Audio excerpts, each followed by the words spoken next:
الناس ما تبتلي من روس عقالها،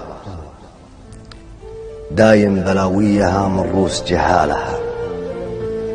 لو كل جاهل ليجتها المواقف سكت، ما كان شفت الجهالة يكبر ضلالها. اقضب عيالك عن العالم بحزم وعزم، عشان كل الخلايق تقضب عيالها. الناس مثلك بعد تزعل بوقت الغلط، تهمل مواجيبها تذبحك بهمالها. والوقت يكشف لك وجيه ما هي بتنكشف، مع كل هبة هبوب تبين أشكالها.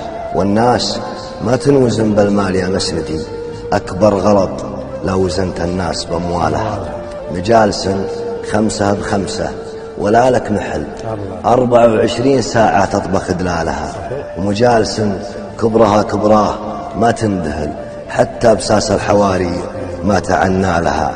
معادن الخلق ما تظهر بوقت الرخاء، لصملت شوف معادنها من أفعالها. واللي ما يقدر نفصل له ثياب العذر، حن أكثر اللي يعذر الناس وأحوالها. يا ليت بعض الهقاوي قبل لا تنهقي ما تنهقي غير تدري وين مدهالها. ويا ليت بعض الرسائل قبل لا ترسل يكتب عليها ترى ما يصلح رسالة. الله عليك الله عليك.